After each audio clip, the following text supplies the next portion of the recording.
kita masih kalah dengan Vietnam, kita kalah dengan Thailand. Nah, jadi kita mengejar ketertinggalan. Jadi program itu nggak fix. Yang namanya well program itu bukan fix kaku, tapi harus, karena di setahun ke depan kita nggak ngerti. Kalau kita sebagai pejabat, pasti juga ada godaan. Memang tugasnya penyedia jasa itu menggoda. Kalau kita nggak bisa digoda, istri kita nggak bisa digoda, anak kita.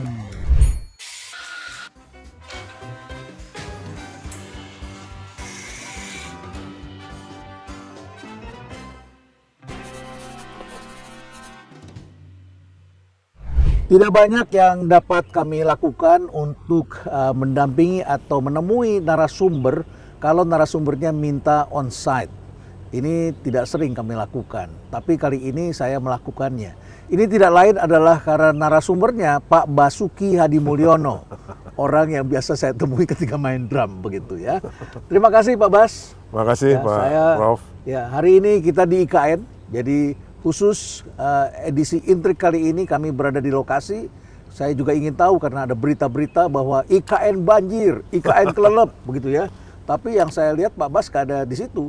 Biasanya Pak Bas ini sebagai orang SDA, orang dari sumber daya air begitu, biasanya cepat. Kalau ada air dia cepat sekali turun ke lapangan. Yang ada saya lihat dia sedang dorong motor ya, di rumahnya. Di Kemang Pratama, Bekasi. Di Kemang Pratama. Yang banjir itu barangkali adalah rumahnya Pak Bas. Saya nggak tahu di IKN. Kita tanyakan saja sama Pak Bas. Pak Bas, bagaimana IKN hari ini? Banjir? Saya kira banjir nggak. Mudah-mudahan tidak akan terjadi di IKN. Ya. Kita lihat kalau istana itu tempat yang paling tinggi. Tempat yang paling tinggi. Iya, elevasinya sekitar 80 meter di atas permukaan laut. 80 meter di atas permukaan laut. Dan paling tinggi. Jadi kalau itu banjir di sini tenggelam. Oh, di sini pasti tenggelam. Iya. Jadi yang berita-berita yang ada bahwa IKN kelelap itu, saya kira itu hoax biasa. Itu hoax ya, biasa hoax, ya. Hoax. Tapi yang benar rumah kita yang kebanjiran ya. Iya, kawasan Kemang Pratama. Kemang Pratama Bekasi. Ya. Ya. Apa yang terjadi Pak Bas sampai dorong motor itu? Ya, saya kira ini intuisi saya ya sebagai orang PU yang selalu saya sampaikan pada rekan-rekan saya di Kementerian PU, jadilah orang PU, jangan orang yang bekerja di Kementerian PU.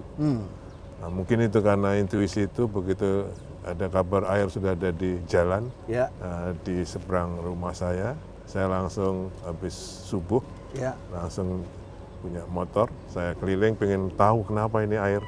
Ternyata tidak ada tanggul yang jebol, itu ada tanggul yang melimpas di tikungan luar Sungai Bekasi. Pak Bas, tadi ada istilah orang PU. Ya, dulu Bapak Menteri PUPR selama 2 periode, dan banyak sekali membangun infrastruktur. Jawa tersambung, beberapa provinsi tersambung ya. Dan di sini ada buku yang pernah saya tulis untuk Bapak. Ya, masih ingat kan ini ya? Baru ini deliver ya, karena banyak orang yang tidak deliver gitu ya. Saya kira itu buku yang direkam oleh rekan-rekan kerja saya sejak saya sebagai staf di Kementerian PU. Saya sudah 45 tahun bekerja di sana. 45 tahun. Termasuk yang 10 tahun menjadi menteri dari bapak-bapak rekan menteri di Kabinet Indonesia Maju. Saya kira atas wawancara dari Prof. Sarena Kasali dikumpulkan dan itu ditulis. Terima kasih Pak. Ya, sama-sama Pak. Ini karena yang beri judul kan Bapak juga, bukan saya beri saya. Judul. Karena banyak sekali orang yang tidak delivered, yang tidak komit. Dan akibatnya memang ya hari ini banyak orang bicara mangkrak. Karena memori kita memang kuat dengan bangunan mangkrak begitu ya. Ya, tapi Pak Bas ini adalah orang yang delivered, orang yang mewujudkan begitu ya, mewujudkan sesuatu yang tak terwujud menjadi terwujud begitu. Oleh karena itu determinasinya kuat sekali. Tapi saya ingin kembali dulu tadi pada kata yang tadi Pak Bas, yaitu mengenai manusia PU atau orang PU. Itu juga sempat kami bahas di buku ini. Karena Bapak mengatakan jadilah orang PU begitu ya. Apa itu yang dimaksud? Dan sekarang berarti jadilah orang OIKN. Iya, saya kira sangat berbeda sekali antara orang PU dengan orang yang bekerja di PU. Sekarang saya masih orang PU, tapi sudah tidak bekerja lagi di PU, tapi masih jadi orang PU karena jiwa PU-nya. Saya ingin di IKN ini karena berasal dari bermacam-macam background rekan-rekan saya di IKN ini, dari kementerian dan lembaga, dari swasta, dari dosen, kementerian lembaga pun dari provinsi, dari kabupaten, dari kota, seluruh Indonesia ada di sini. Jadi background corporate culture-nya berbeda sekali. Saya minta kita akan jadikan itu menjadi corporate-nya otorita IKN. Itu jadilah orang otorita. Ini rumah kita. Ini tempat kita berkarya, tempat kita membina kehidupan dan keluarga kita. Jadi kalau tidak begitu, orang akan berpikir saya orang yang bekerja di satu tempat. Tapi kalau jadi orang X, berarti dia melekat pada dirinya. Dia mempunyai panggilan, dia mempunyai calling. Value-nya beda sekali. Values-nya beda. Beda sekali. Jadi kalau orang yang bekerja di satu tempat itu kayak kos-kosan. Dia anytime bisa pindah. Tapi kalau orang yang merasa itu rumahnya, insya Allah dia akan tekuni itu. Orang PU seperti apa Pak Bas yang Bapak pikirkan dan kemudian setelah Bapak jalankan dia bisa bekerja cepat dan bisa membangun infrastruktur begitu banyak pada saat itu. Jadi kalau orang PU, misalnya ada di sumber daya air, ada yang di Bina Marga, ada yang di Cipta Karya. Kalau di sumber daya air, kalau orang PU begitu hujan dia deg-degan. Orang yang bekerja sebagai expert banjir sungai dia deg-degan. Dia pasti keluar. Karena dia lihat monitor, wah sambil deg-degan, apakah ada tanggul yang jebol atau enggak. Tapi kalau orang yang bekerja di PU, dia begitu hujan, dia berharap wah mudah-mudahan ada yang jebol, menjadi proyek. Sama aja kalau yang Bina Marga, dia bikin jalan, dia akan ada test drive-nya, kalau di tikungan, dia bisa lari dengan 100 km per jam, orang yang duduk di sampingnya, itu dengan tenang masih tidur, dia tenang, dia senang. Tapi orang yang bekerja di Bina Marga, dia nggak pusing, dia mau bangun atau enggak, dia lari saja. Jadi ada value-nya sekali. Itu yang saya dapatkan. Orang yang bekerja di situ, ya dia berpikir pokoknya saya sudah kerjakan.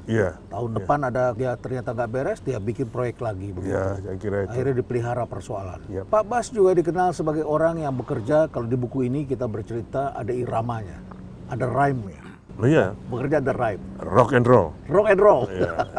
Dulu karena kita iramanya adalah mengejar ketertinggalan.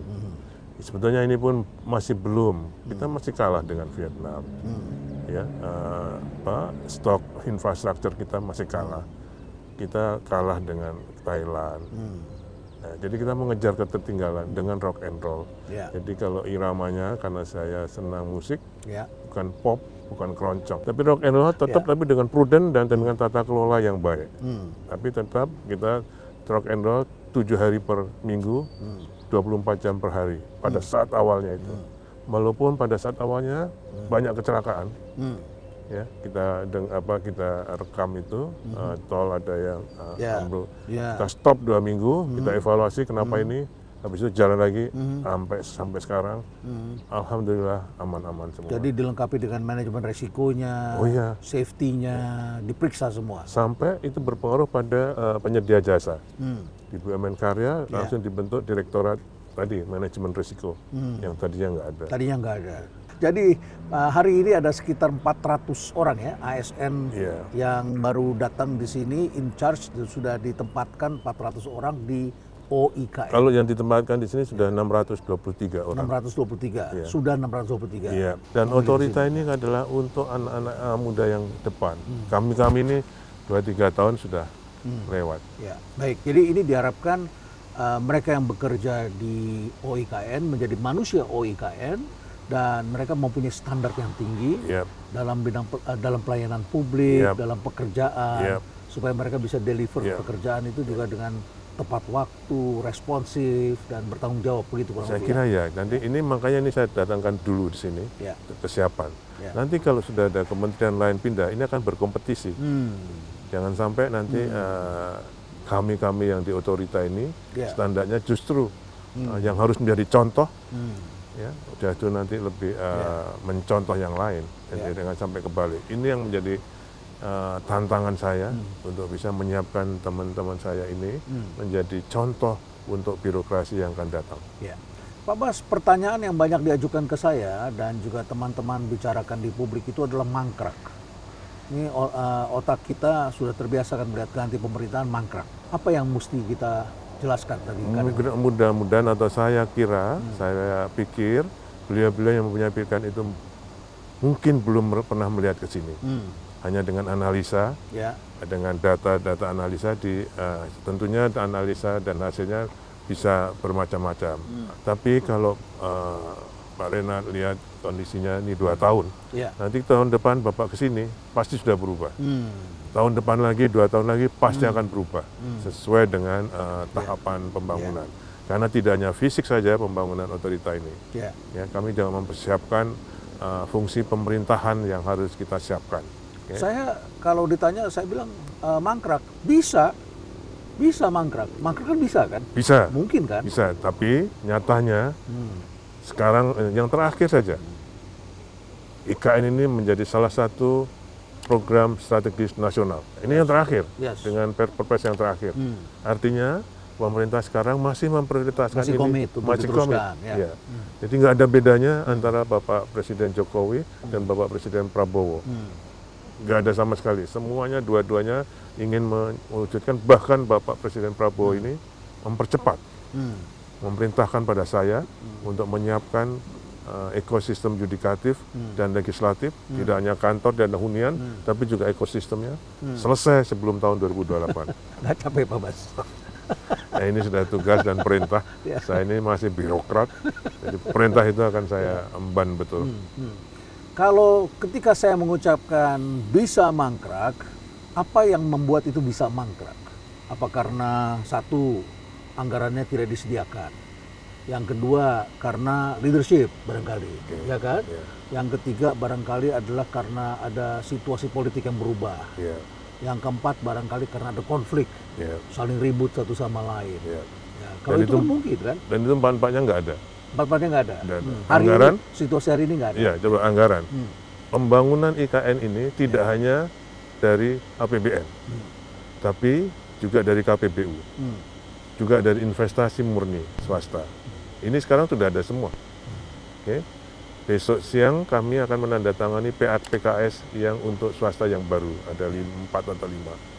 Tapi bahkan lokal atau internasional? Internasional. Atau ada internasional. Internasional sudah mulai akan masuk. Oh iya, KPBU itu ada internasional dari Malaysia dan dari China.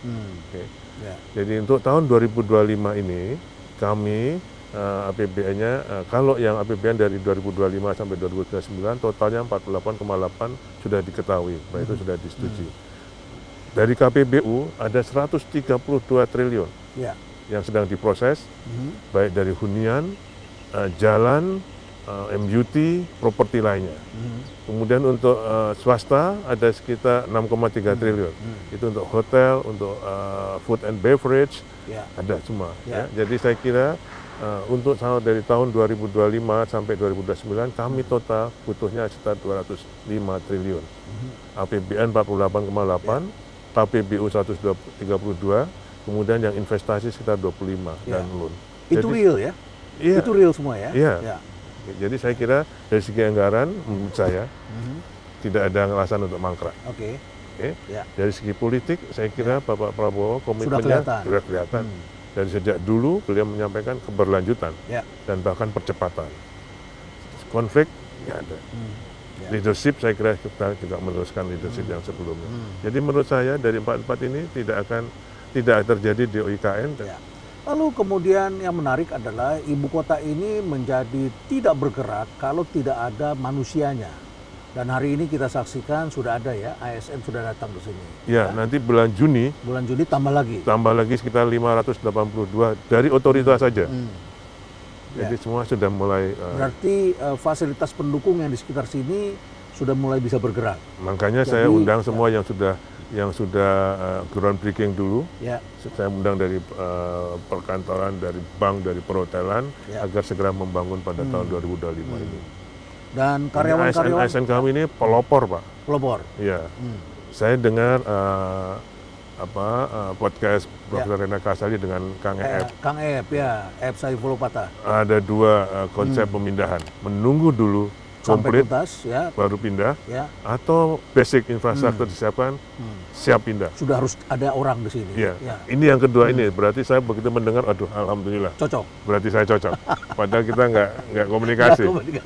Jadi saya kira, saya sampaikan pada teman-teman kemarin Rapim, ini pendapatnya Profesor Rena Kasali, bagaimana konsep orang pindah.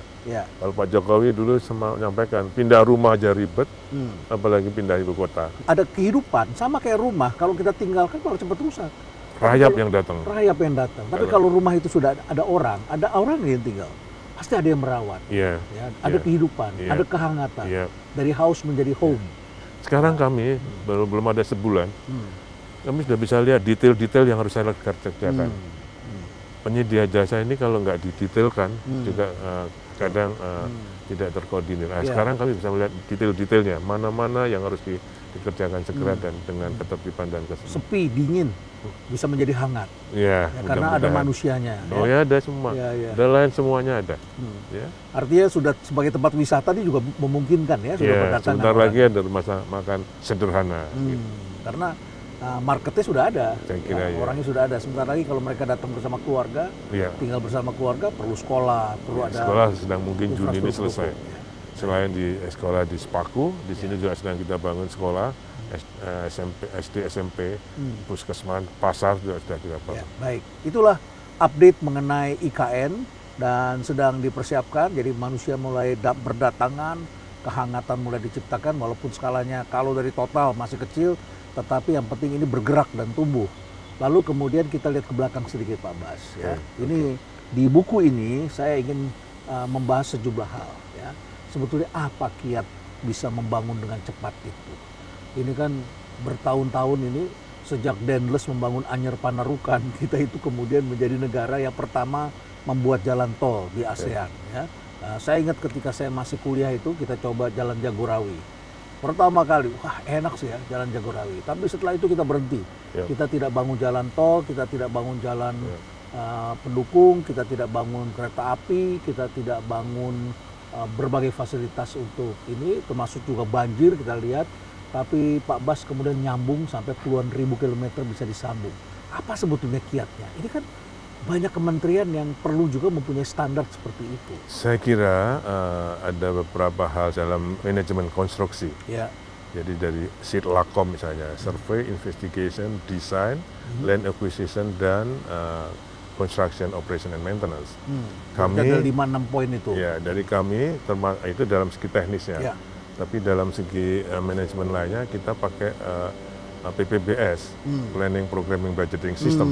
Jadi program yang kita pegang, yang saya pegang pasti programnya. Jadi, pemerataan pembangunan itu bertahap, pembangunan yang bertahap. Jadi fokus, misalnya kita ada banyak sekali destinasi wisata. Pada yang ditangani baru 5. Danau Toba, Borobudur, Mandalika, Labuan Bajo, dan Likupang, Manado. Tapi selesai. Ya, bukan berarti yang lainnya ditinggalkan. Tahun berikutnya lainnya jadi semua harus fokus. Jadi jangan sampai anggaran besar dibagi pada 20 proyek, 100 proyek nggak selesai. 5 dulu selesaikan. Jadi dan ini akan menimbulkan daya hope-nya terpenuhi, optimisme terjadi dan kemudian bisa menggerakkan yang lain. Jadi satu programming. Programming. Yang kedua adalah controlling. Jadi pada saat pelaksanaan kita harus ngawasi betul. Dulu kiatnya kalau Pak Presiden datang 1 kali ke tempat pekerjaan, saya harus 2 kali. Jadi kita tetap detail betul, kita awasi betul. Jadi ada orang program tapi juga ada kuasai, harus melihat di lapangan. Oh iya. Jadi kalau menteri itu adalah pembina program, dirjen itu penanggung jawab program, nanti direktur yang pelaksana program. Jadi ada hierarkinya. Jadi saya selalu programnya yang saya pegang. Pelaksanaan, tenda-tenda saya nggak nyentuh. Yang ketiga adalah controlling pemanfaatannya. Jadi kita harus selalu berpegang pada pemanfaatan. Project atau program itu semua penting tapi urgen nggak? Yang penting itu sekarang penting nggak? Kalau sudah iya, seberapa besar? Antara urgency dan priority tadi. Iya, jadi seberapa besar dia? Jangan sampai yang butuhnya 5 kita bikin 10. Jadi harus pas betul. Harus pas ya. Apakah ini semua ada hubungannya dengan latar belakang Anda Pak Basuki? Anda pernah mengatakan I was born for disaster. For disaster. Jadi semua selama saya berkarir di Kementerian PUPR, alhamdulillah setiap ada bencana saya pasti dikirim. Jadi pertama yang besar-besar misalnya. Yang pertama itu dulu Papua yang kelaparan di Yaukimo. Saya dikirim ke sana. Yang kedua tsunami Aceh. Anda ke sana dalam keadaan mayat hari kedua. Hari kedua saya sudah ditinggal di sana, padahal saya waktu itu Direktur Jenderal Sumber Daya Air. Air bersih belum ada. Saya diajak Pak Wapres dulu, Pak Yusuf Kalla, meninjau sana. Ternyata beliau pulang, saya disuruh tinggal. Dan saya mau tinggal di sana, saya nggak bawa apa-apa. Jadi Yahukimo, tsunami, kemudian? Longsoran di Cipularang. Cipularang, yang sampai jalan itu harus ditutup dulu. Kemudian yang terakhir Lumpur Sidoarjo itu. Ya, selain yang banjir-banjir biasa. Yang besar-besar I was born for disaster. Itu karakter apa yang didapat di situ? Oh, itu kalau orang ditempatkan di bencana alam, itu karakter sebagai manusianya dia keluar. Empati, kecepatan. Kemudian yang penting adalah bersih, dan penanganan bencana itu harus dengan cinta. Dengan cinta. Love.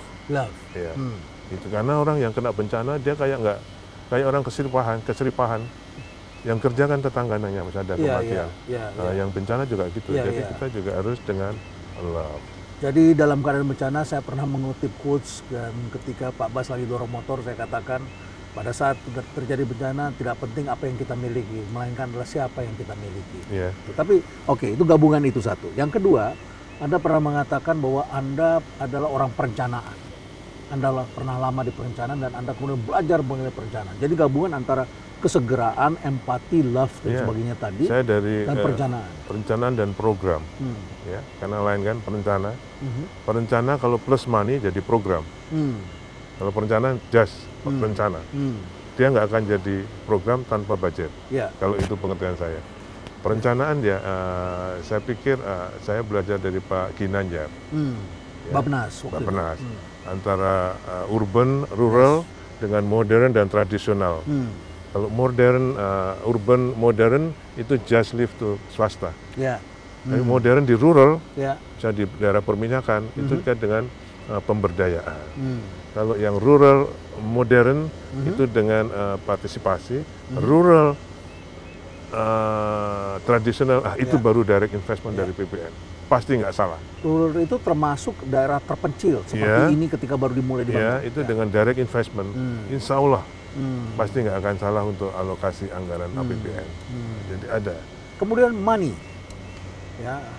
Anda adalah termasuk orang yang saya tanya sama teman-teman di Kementerian Keuangan, dan Prof. Suwa mengatakan begini, Pak Bas ini adalah menteri yang paling sering dapat penugasan, tidak pernah menolak dan tidak pernah minta anggaran tambahan. Maninya dari mana, Pak Bas? Dari DIPA kita, kalau itu sudah perintah Presiden, karena prioritas bagi saya adalah perintah Presiden, Wakil Presiden, kemudian amanat dari DPR RI, baru yang lain-lain. Jadi kalau ada perintah Presiden itu the most priority. Jadi walaupun anggarannya hanya segini, kita sama, tapi ada kan beberapa program yang kita bisa drop dulu. Prioritas berubah. Optimalisasi menjadi penting. Makanya kalau yang namanya well program itu bukan 100%, bukan. 80%. Yang 20% ini yang rolling program itu. Kalau ada something. Program itu apa? Ya kalau ada sesuatu di perjalanan kan harus kita. Karena harus sudah kita cadangkan. Iya, karena kalau kita setiap tugas minta uang itu bukan pemimpin. Apa itu kalau setiap sekali ada ini? Staff biasa itu. Ya kan? Proyek uangnya dulu, Pak. Uangnya dulu. Ada anggarannya, Pak. Saya kira itu constraint base cara berpikir yang penuh keterbatasan constraint base. Ini entrepreneurship ini. Oh gitu ya. Ya, karena melihat opportunity dan dari anggaran yang ada bisa dioptimalkan kan. Kita lihat begitu. Jadi bukan tar dulu kalau nggak ada uangnya kita nggak kerjakan. Iya, itu staff itu. Itu staff yang berpikir. Bukan pemimpin, bukan leader. Ya, pemimpin itu artinya dalam kita kan pembantu presiden. Ya. Kalau presiden perintah, kita terus menolak. Itu kan bukan pembantu. Kita harus mengupayakan kalau sudah kotak-kotak mentok, baru kita ke Menteri Keuangan. Dan insya Allah saya belum pernah minta. Saya pernah mendengar satu kata, tapi saya lupa lengkapnya. Dan Pak Bas pernah mengatakan, orang kalau lagi rapat atau lagi ini ikut dengan saya, ya dia harus lurus begitu ya. Apa yang Anda sebutkan? Satrio Sambodo, apa itu pada waktu itu? Ya, harus perwira. Harus sebagai perwira yang sembodo. Jadi jangan menghindar dari masalah. Tatai itu masalah. Ya harus kalau di PU kan harus orang berani, kuat, dan berjiwa seni. Oh, berjiwa seni. Ya, jadi berani kalau dia berintegritas, kuat kalau dia kompeten, berjiwa seni karena dia harus improvisasi dan inovasi. Padahal ini banyak kan orang teknik ya. Iya. Orang teknik kan biasanya kaku, memikirkan lebih banyak struktur daripada artnya. Ya, makanya kalau Pak Presiden dulu nyampaikan, orang PU ini bisanya cuma bangun beton-beton tanpa ada inovasi, ada seninya. Kotak-kotak aja begitu ya. Jadi itu memang berubah. Ya. Seberapa susah Pak merubah orang PU supaya mempunyai seni? Nggak gampang. Nggak gampang. Nggak gampang itu. Ya. Jadi misalnya contoh kecil, Bapak kalau lihat jalan, itu yang marka jalan di tengah kuning, ada yang putih. Ya. Dulu semua putih. Ya. Nggak ada bedanya. Ya. Nah, merubah putih menjadi kuning. Untuk saya pengen bedanya jalan nasional dengan jalan provinsi dan kabupaten. Ya. Jalan nasional harus kuning. Ya. Karena kalau dia rusak, kita tahu itu jalan nasional langsung. Oh, ketika ngecek langsung kita tahu. Oh, ini jalan nasional. Ini tanggung jawabnya pusat ini. Iya. Tapi kalau dulu, kalau lagi yang bagus diakui oleh nasional. Nanti kalau rusak, Pak, itu provinsi. Nah, gitu ya. Oh iya Pak, ini saya jujur aja. Nah, merubah itu nggak gampang. Itu hampir 3-4 tahun baru seluruh Indonesia kuning. Nggak gampangnya karena luas Indonesia atau karena? Karena ada aturannya. Ya. Oh, harus pakai aturan ya? Iya, jadi waktu itu mohon maaf ini, waktu pertama sekali saya panggil Direktur Jenderal Bina Marga, saya pengen ini gerobak kuning. Wah, nggak bisa Pak. Kenapa? Karena ada aturannya Pak. Apa aturannya? Ada permen PU-nya, karena harus kita bicara dengan perhubungan segala. Nah sekarang kamu bicara dengan Menteri PU, rubah. Oh, dia kaget kan? Jadi banyak sekali orang yang berpikir kalau sudah peraturannya begitu harus terus diikuti seperti itu, dan ketika kondisi berubah, mereka tidak siap untuk merubah aturannya pun, basicnya. Hanya sebagai follower. Kalaupun nggak ada aturannya, terus Pak nggak ada aturannya. Loh, sekarang kita yang bikin aturan, bikin. Itu seperti membangunkan orang ya? Saya kira ya, banyak itu yang gitu. Ya karena bukan apa-apa, karena dulu teman-teman yang tahun pertama itu kan teman-teman dirjen itu kan teman-teman saya. Ya. Sejak Kasubdit, direktur, itu kan teman-teman. Satu generasi. Ya, jadi lupa. Sudah berubah, sudah bicara dengan menterinya. Jadi bercanda jadinya. Mereka lupa bahwa ini menteri yang memang bisa untuk merubah aturan, begitu ya. Merubah. Saya juga kaget karena saya menterinya ini. Pak, orang PU itu kan menghadapi situasi yang tidak mudah di lapangan. Ya. Misalnya sebut saja daerah konflik. Kita pernah beberapa kali menghadapi. Tidak hanya daerah konflik, Pak. Pada pengalaman saya ini, pandemi. Yang orang lain harus di rumah, orang PU harus bekerja, menyiapkan rumah sakit dan sebagainya. Dan nggak ada pekerjaan yang berhenti, jalan. Jadi begitu ada yang kena masalah pegawainya stop, nanti udah selesai jalan lagi. Bahkan rekan saya yang di Cipta Karya, yang harus menyiapkan rumah sakit darurat itu diimunisasi dulu, tapi tetap jalankan dan insya Allah dan alhamdulillah bisa selamat. Jadi memang menghadapi yang begitu. Belum yang daerah konflik, daerah banjir, daerah bencana, longsor, Sukabumi, Cianjur. Tapi selalu harus siap ya? Oh iya. Dalam keadaan seperti itu SOP-nya 1 jam, 24 jam sudah ada di lapangan. Lalu ketika saya diminta oleh KPK, ya kami ini kan mentor di KPK begitu, terutama pada periode-periode awal sampai yang terakhir kemarin itu, ada program Paku Integritas, dan semua kementerian itu diwajibkan mengirim eselon 1-2. Menarik sih. Dari kejadian di sana ada juga yang akhirnya kemudian masuk ke gedung tahanan, ruang tahanan begitu. Padahal mereka sudah lihat pada waktu itu masuk, kita ajak piknik ke dalam tempat tahanan itu dan lain sebagainya, dan kami memberikan materi. Tapi saya terkejut, the only minister, satu-satunya menteri yang mendampingi eselon 1-nya mendengarkan itu adalah Pak Basuki. Mengapa Pak Bas begitu tertarik harus mendampingi pejabat-pejabat eselon 1 itu? Yang lain itu dilepas Pak, bahkan ada dirjennya yang tidak datang. Ya, tapi Pak Bas itu mendampingi dari awal sampai selesai begitu. Ya, karena saya juga 6 tahun jadi inspektur jenderal. Oke. Anda 11 tahun menjadi pejabat eselon 1 ya? 13 tahun. Oh, 13 tahun tepatnya. Ya, 13 tahun. Dan 6 tahun itu terlama berarti jadi irjen sebagai eselon 1. Terlama di inspektur jenderal Kementerian PU waktu itu sebelum PUPR. Jadi saya ingin tahu persis juga tentang pencegahan korupsi ini. Ya. Jadi saya belajar dari situ, ada istilah corruption risk assessment. Corruption risk assessment. Namanya kelihatannya keren tapi simple. CRA, ya. Simpelnya, jangan membuat keputusan berdasarkan pendapat organisasinya sendiri. Ya. Harus jadi perlu second opinion. Iya, second ya, atau untuk mengurangi third. risiko.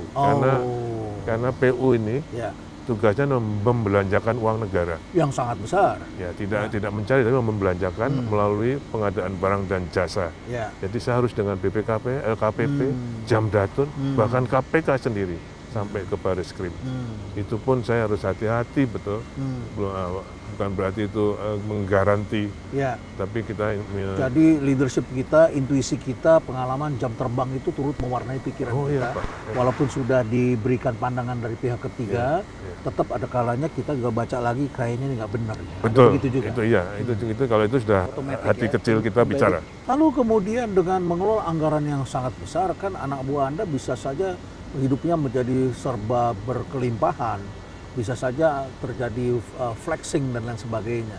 Tapi kemudian Anda juga membentuk nilai-nilai tertentu. Bahkan kemudian saya baca tuh di situ ada beberapa spanduk bukan spanduk ya, stand up banner gitu ya. Ada 4 big no's. 4 big no's. 4 big no's ya. No bribery. No bribery.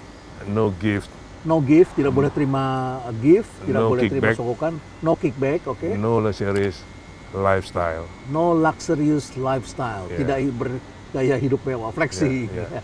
Ini saya tekankan betul sampai dengan kami juga bekerja sama dengan KPK untuk memberi penjelasan pada ibu-ibu dan wanita karyawati. Kenapa harus perempuan? Kenapa bukan anak? Kenapa bukan Bapak?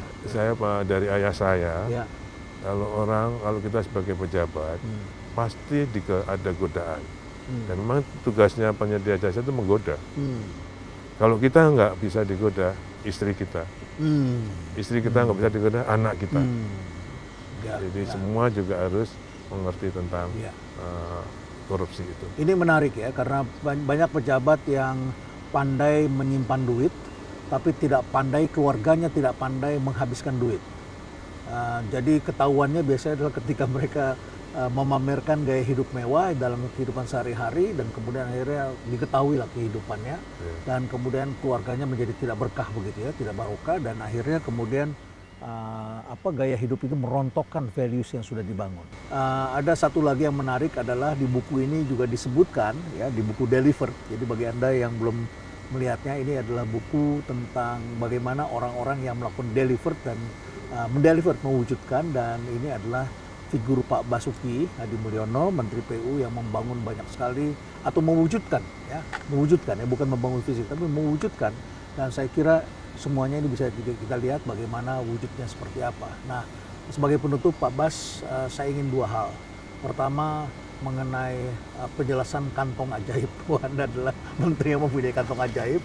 Dan yang kedua, saya ingin dengar wisdomnya dari Pak Bas. Apa nasihat pada birokrat muda? Saya kira kalau yang dimaksud kantong ajaib yang 20% program tadi. Tadi 20% sewaktu-waktu bisa dialokasikan. Iya, gitu jadi rolling program. Jadi program itu nggak fix. Yang namanya well program itu bukan fix kaku. Ya. Tapi harus, karena di setahun ke depan kita nggak ngerti nih. Itu bisa darurat, bisa juga perintah, ya, bisa juga keadaan situasi di lapangan. Ya, misalnya presiden kunjungan ke lapangan, kan tidak mungkin tidak membawa apa-apa, atau ada sesuatu yang harus dipenuhi begitu ya. Dan kita ini pembantu presiden itu kayak pemain volley. Kita sebagai setupper. Setupper, bukan smasher. Smashernya presiden. Oh, smashernya presiden. Iya. Jadi gitu Pak Bas. Iya. Jadi kita ini pembantu, jangan. Jadi makanya kalau ditanya saya visinya Pak Bas apa? Saya nggak punya visi. Ini memang menjadi lucu ya kalau kita punya menteri yang genit-genit begitu ya, yang rajin menjanjikan melebihi dari presidennya begitu ya. Nah, jadi jangan smash, tetapi set up gitu ya. Kita hanya set up, menteri presiden yang smash. Ya, baik. Wisdom Pak Bas pada birokrat muda, pada ASN muda, generasi baru berdatangan dengan cara baru, seakan-akan terlalu banyak pilihan. Saya menyebutnya ini adalah the illusion of choice. Kalau saya tidak kerja di sini, saya bisa kerja di tempat yang lain. Banyak pikiran begitu, faktanya tidak demikian tentunya, tetapi menjadi ASN itu adalah pekerjaan yang long term, bukan short term. Ya, berbeda. jadi, apa saran yang bisa Bapak kalau sampaikan? Untuk ASN, sebenarnya juga bukan untuk ASN. Pekerjaan itu adalah pilihan hidup. Ya, kalau buat saya, pilihan hidup. Jadi once kita memilih, tekuni itu. Tekuni artinya syukuri. Ya. Kadang bersyukur itu bukan hanya bilang alhamdulillah terus sujud syukur. Itu nggak cukup. Yang namanya syukur ya kita syukuri, kita sampai ke sini ya. Kerja keras, ya maksimum apa yang ditugasi pada kita dan silaturahim. Masih diperlukan kerja keras. Oh iya Pak. Jadi anak muda kan ngomongnya kerja smart, kita yang ngomong kerja keras diketawain anak muda. Smart is a must, but not sufficient. Not sufficient, tidak cukup. Tidak cukup. Harus ada akhlakul karimah. Karena kita selalu bekerja teamwork, nggak akan kita bisa bekerja sendiri. Dengan teamwork itulah, karena kita harus teamwork itu, kita harus akhlakul karimah. Aman buat orang, nyaman buat orang, dan bermanfaat bagi orang. Jadi kalau misalnya kita lagi diskusi, terus ada teman yang satu datang, terus kita bilang, ada dia datang, itu bahaya. Tapi kalau kita dicari orang, dicari grup untuk ikut diskusi, itulah yang akhlakul karimah. Karena semua orang nyaman, tapi bukan sekedar nyaman karena kita tidak melakukan apa-apa. Bukan free rider. Bukan free rider, tapi karena kita memberi manfaat. Ada manfaat, kehadiran kita selalu memberi manfaat. Tapi kita bukanlah orang yang sombong, menyombongkan diri, dan merasa semuanya adalah hasil dari kita. Nggak ada satupun pekerjaan yang bisa kita klaim bahwa itu kerja kita. Tidak ada. Ya. Dan menjadi ASN ini adalah sebuah lari decathlon barangkali ya. Kita bukan lari sprint 100 meter selesai, bukan lari rintangan biasa, ini lari multi rintangan. Karena karir kita bisa ditempatkan di mana saja, kita bisa harus berangkat kemana saja, dalam situasi apa saja, ya, suka maupun duka, dan ini adalah pekerjaan jangka panjang, gitu ya Pak Bas ya. Mungkin kalau saya pesan saya ini tadi, smart is a must, but not efficient. Jadi anak-anak muda ini jangan merasa sudah bisa digital gini-gini terus bisa segalanya. No. Artinya masih banyak ujian yang harus kita jalankan. Baik, Pak Basuki Hadi Mulyono, terima kasih Anda menjadi Menteri PUPR selama 2 periode. Banyak karya yang telah dijalankan, oleh karena itu saya ingin menginspirasi, saya minta sama Pak Bas, kita harus tulis ini, karena ini perlu membantu ASN di seluruh Indonesia agar membangun sesuatu itu bisa diwujudkan. Jangan membangun itu sepotong dan kemudian mangkrak dan kemudian menjadi bahan tertawaan, dan kita sebagai bangsa tentunya mulai berpikir bahwa mangkrak itu adalah inefisiensi, mangkrak itu adalah sesuatu yang barangkali kita harus punya rasa bersalah barangkali ya. Ada dosa besar, bagaimana uang begitu besar kita tenggelamkan, kita tentu perlu merawatnya, kita tentu perlu mewujudkannya. Dan kalau orang lain bekerja 2 tahun, kita barangkali harus berpikir 1 tahun harus lebih cepat supaya kita bisa mewujudkan dan bisa dalam kendali itu. Jadi dan harus efisien, benar-benar efisien. Betapa berdosanya kita ketika kita melakukan pemborosan dan tidak diselesaikan. Boleh saya tambahin sedikit? Boleh Pak Bas. Oke. Saya ingin menggarisbawahi juga basic teori dari Pak Profesor Renat Kasali bahwa IKN ini dari 4 hal, anggaran, leadership, political change, dan apa tadi? Stability, tidak ada satupun yang membawa IKN mangkrak. Jadi saya kira ini sudah dianalisa oleh secara ilmiah. Dari 4 hal ini, insya Allah IKN akan berjalan terus dan lebih cepat untuk kita punya ibu kota baru Nusantara. Terima kasih Pak Bas. Banyak sudah kita dengarkan dan semoga ini menginspirasi Anda semua. Stay relevant.